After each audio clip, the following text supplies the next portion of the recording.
Dimensi kelima bukanlah suatu tempat, tetapi sebuah keadaan, sebuah tingkat kesadaran yang kamu wujudkan. Dan coba tebak, kamu mungkin sudah berada di sana dan bahkan tidak menyadarinya. Jadi, bagaimana cara mengetahui apakah kamu sudah hidup di dimensi kelima? Inilah beberapa tanda-tandanya. Jika kamu merasa dunia yang dulu kamu kenal sedang runtuh di sekitarmu, ingatlah bahwa kamu tidak sendirian. Kita semua menyaksikan momen-momen yang tidak seperti biasanya. Ini bukan fase kehancuran, tapi periode kebangkitan spiritual.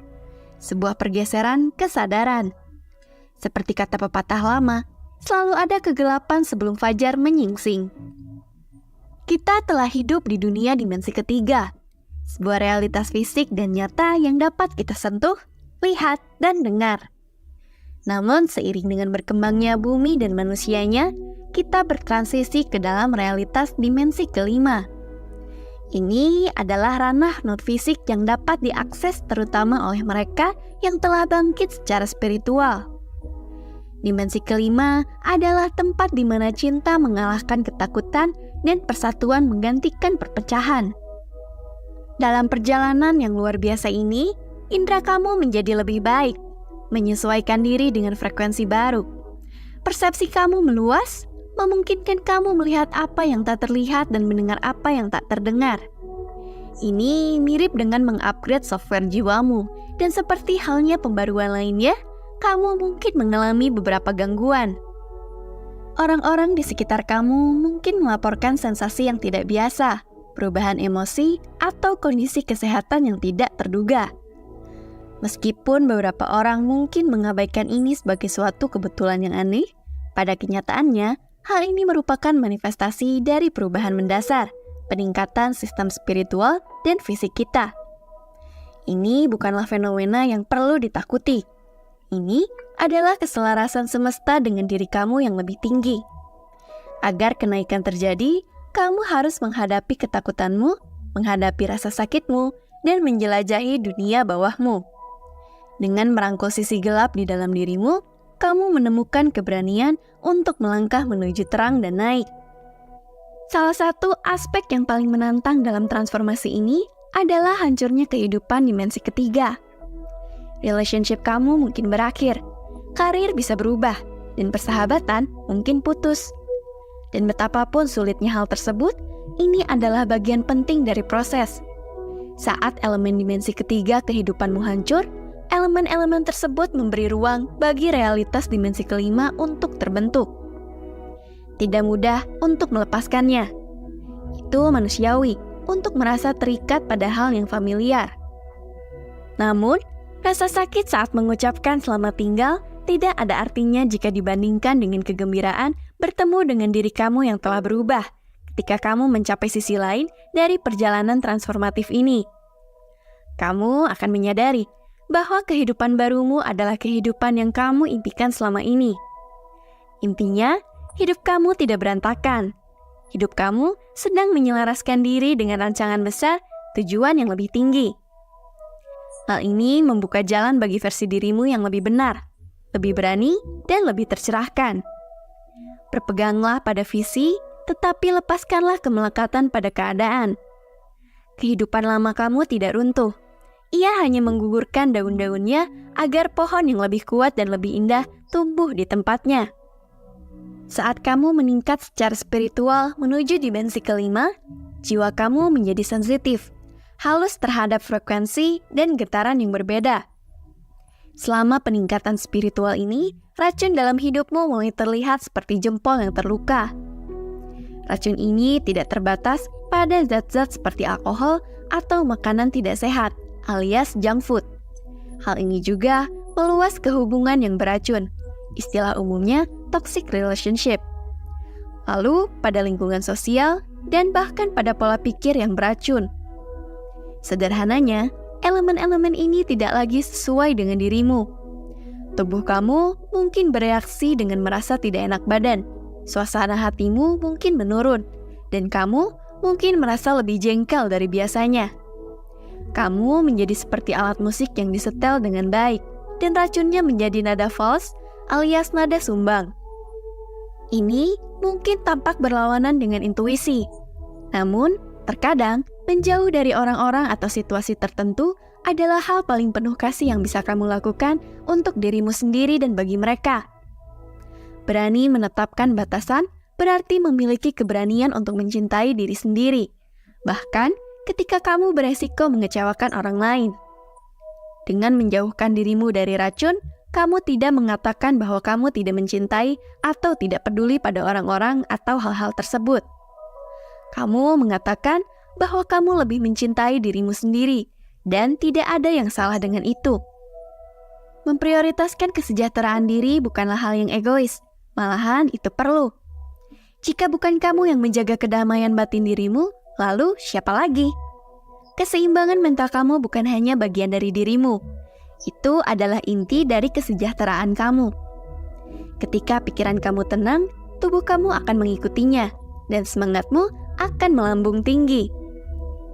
Merangkul eksistensi dimensi kelima berarti membuat ketenangan pikiran kamu menjadi harga mati, tidak dapat ditawar lagi. Kamu menyadari bahwa kesehatan mentalmu adalah kekayaanmu, modal utama kamu untuk kehidupan yang sejahtera. Jika kamu mengidentifikasi dirimu sebagai seorang pekerja cahaya, proses pelepasan ini akan mengambil dimensi yang lebih dalam. Tujuan kamu bukan hanya untuk pertumbuhan pribadi. Kamu adalah mercusuar yang membimbing orang lain melewati masa-masa transformatif ini.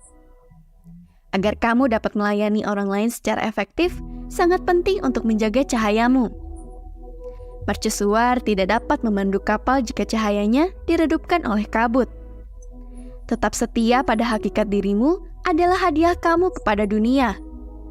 Dengan menjauh dari hal-hal negatif, kamu mendapatkan perspektif yang dibutuhkan untuk membimbing orang lain.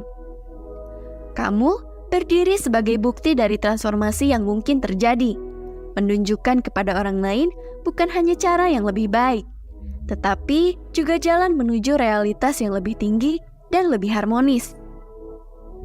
Di dunia yang seringkali berisik, kacau, dan penuh dengan gangguan, pernahkah kamu merasakan daya tarik magnetik ke arah alam?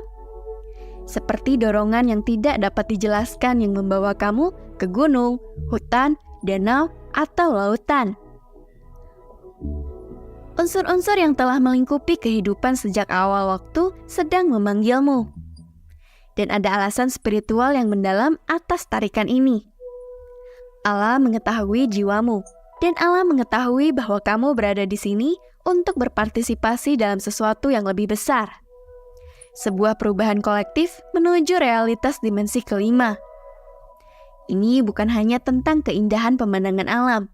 Ini tentang kebijaksanaan yang ada di setiap daun, setiap batu, setiap gelombang.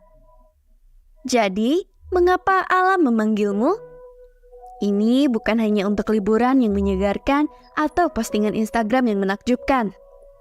Ini adalah undangan untuk memanfaatkan dirimu yang terdalam, untuk menyelaraskan dengan tujuanmu, untuk menyembuhkan, dan untuk bertumbuh. Ibu Bumi tahu cahaya unik yang kamu bawa ke dunia dan ingin membantumu bersinar lebih terang. Baik saat kamu mengalami momen-momen introspeksi di tepi danau yang tenang atau menemukan kejernihan di puncak gunung. Alam berfungsi sebagai garpu tala kosmik. Ini mengatur ulang frekuensimu, membantu kamu selaras dengan getaran yang lebih tinggi dan kebijaksanaan yang lebih mendalam. Jika panggilan alam bergema di dalam dirimu, itu tandanya kamu bukan sekedar pengunjung alias wisatawan, tapi kamu adalah seorang penjaga bumi. Kamu dipanggil untuk berkontribusi pada peralihan planet ini ke tingkat yang lebih tinggi. Interaksi kamu dengan alam bukanlah transaksi satu arah, tetapi hubungan simbiosis mutualisme. Saat kamu memperoleh kedamaian, kebijaksanaan, dan penyembuhan dari bumi, energi kamu juga memberi nutrisi pada planet ini sebagai balasannya. Jadi, lain kali kamu merasakan keinginan untuk berjalan-jalan di hutan, lautan, atau duduk di tepi danau, ingatlah bahwa kamu tidak sedang melarikan diri dari dunia, melainkan kamu sedang menyelami lebih dalam ke dalam tujuanmu. Kamu bukan hanya bagian dari alam. Kamu adalah bagian dari masa depannya, sebuah masa depan yang menjanjikan perpaduan harmonis antara kebangkitan spiritual dan keindahan bumi. Pada akhirnya, tidak ada hadiah yang lebih besar daripada cinta. Saat kamu lebih menyelaraskan diri dengan alam dan memupuk ikatan dengan bumi, kamu akan menemukan bahwa jenis hubungan lain juga memerlukan perhatianmu. Hubungan yang penuh perasaan. Ini adalah hubungan yang bergema tidak hanya pada tingkat pikiran atau tubuh, tetapi juga di dalam inti jiwa kamu.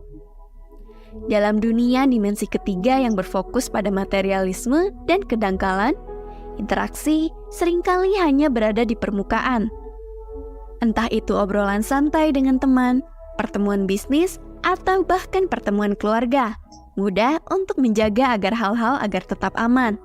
Mendiskusikan topik-topik yang hampir tidak menyentuh permukaan tentang siapa kita sebenarnya. Namun, saat kamu naik ke tingkat kesadaran yang lebih tinggi, kamu akan menyadari bahwa hal ini tidak lagi cukup.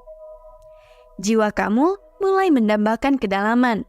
Ia merindukan sesuatu yang lebih penting, bermakna, dan benar-benar otentik. Ketika kamu naik secara spiritual, kamu menjadi fasih dalam bahasa baru. Bahasa yang tidak memerlukan kata-kata karena berbicara langsung kepada jiwa. Bahasa ini tidak diungkapkan melalui isyarat besar atau percakapan yang rumit. Bahasa ini ditemukan dalam senyuman sederhana, sentuhan penuh kasih, momen bersama yang hening yang mengungkapkan lebih dari 1000 kata yang bisa diucapkan. Saat kamu mendengarkan frekuensi yang lebih tinggi ini, kamu akan mulai menarik hubungan yang memiliki resonansi pada tingkat yang sama. Berbeda dengan hubungan konvensional, hubungan ini dipenuhi dengan tujuan. Mereka tidak selalu romantis. Faktanya hubungan yang penuh perasaan dapat terwujud dalam berbagai bentuk, persahabatan, mentorship, atau bahkan ikatan kekeluargaan. Sobat bijakku yang tercinta, jika kamu mengalami semua tanda-tanda yang telah kita bahas, kamu sudah berada di dimensi kelima. Tetaplah setia pada dirimu. Oke? Salam bijak.